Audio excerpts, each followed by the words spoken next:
वर्चस्व की लड़ाई पे है आज की तारीख में कांग्रेस, और ये वर्चस्व की लड़ाई गठबंधन के भीतर ही चल रही है।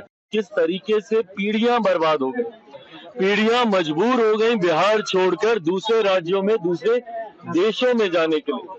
विधानसभा चुनाव आते आते तक महागठबंधन पूरी तरीके से धराशायी होगा। बौछार लगा रहा है, बड़ी एक्टिव हो गई है।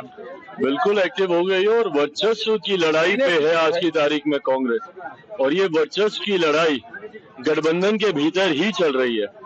ये जो आंख दिखाई जा रही है और जो सवाल पूछे जा रहे हैं, ये आंख राजद को ही दिखाई जा रही है, और ये सवाल भी राजद से पूछे जा रहे हैं। पलायन को लेकर जो कांग्रेस की चिंता है, वो चिंता हम सब की भी है, पर उस चिंता की शुरुआत कहां से हुई?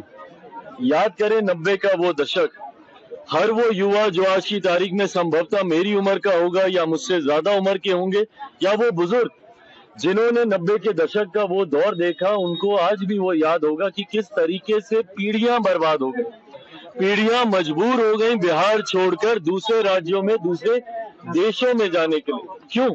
क्योंकि 90 के दशक में जिस तरीके से जंगल राज का माहौल राजद की सरकार में बना दिया गया, जहां आए दिन अपराध, बलात्कार, लूटमार, डकैती, दुकानें दिन दहाड़े लूट लेना, व्यापारियों की हत्या कर देना, ये एक आम बात बन गई थी। जिस तरीके से उस वक्त आम बिहारियों ने भयभीत होकर यहाँ से पलायन करना शुरू किया, उनकी आंखों में वो दुख आज भी दिखाई देता है। जब दूसरे राज्यों में या जब विदेशी दौरों पे जब मैं बिहारी डायस्पोरा से इंटरेक्ट करता हूँ, उनको तकलीफ है कि उसके बाद उनकी आने वाली पीढ़ियां कभी बिहार वापस लौट के जा ही नहीं पाई। मैं इतना धन्यवाद जरूर मुख्यमंत्री नीतीश कुमार जी का दूंगा कि उन्होंने अपने कार्यकाल के दौरान कम से कम उस नींव को तैयार किया, जिसको आने वाले समय में बिहार विधानसभा चुनाव के बाद प्रधानमंत्री नरेंद्र मोदी जी की सोच वाली सरकार के संरक्षण में अब उस व्यवस्था को और इतना मजबूत किया जाएगा कि न सिर्फ पलायन रुकेगा, बल्कि रिवर्स माइग्रेशन भी अब हम लोग शुरू करवाएंगे। वो लोग जो पलायन करके दूसरे राज्यों में गए हैं या दूसरे देशों में गए हैं, कैसे वो वापस अपने प्रदेश, अपने बिहार में वापस आए, ये व्यवस्था भी तैयार की जाएगी। पर कांग्रेस जो इस विषय को उठाकर आगे बढ़ने का काम कर रही है, कहीं ना कहीं कांग्रेस और राजद के बीच की दरारें अब देखने को मिल रही हैं। मैं ये मानता हूं कि विधानसभा चुनाव आते आते तक महागठबंधन पूरी तरीके से धराशायी होगा। कांग्रेस वर्चस्व की लड़ाई में, और पहले भी कांग्रेस अलग से चुनाव लड़ चुकी है।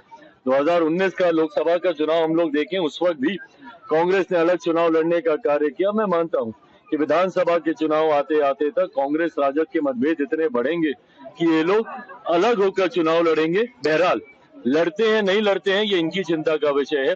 एनडीए इतना मजबूत और इतना तैयार है कि अगले चुनाव में हर बार से ज्यादा सीटें जीतकर इस बार हम लोग एनडीए की सरकार बनाएंगे।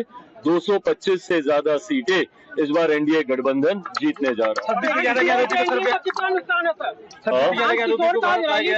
26 से ज्यादा आरोपी को भारत लाया गया, उस पर कांग्रेस ने बयान दिया है, जिसमें कहा है कि तोहफुराना का त्योहार मना रहे बीजेपी के लोग।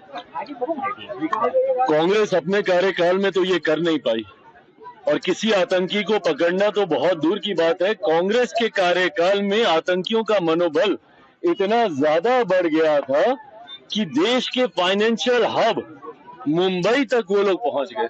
सोचिए देश में कितना असुरक्षा का माहौल था।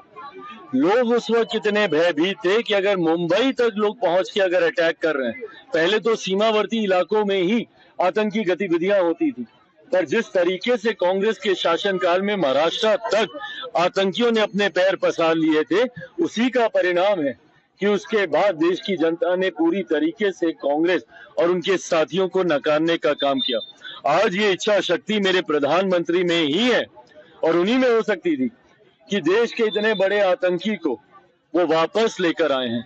सोचिए आज उन लोगों को कितना संतोष हुआ होगा जिन्होंने 26/11 के उस आतंकी हमले में अपनों को खोने का काम किया, जो घायल हुए, जो उस घटना में प्रताड़ित हुए।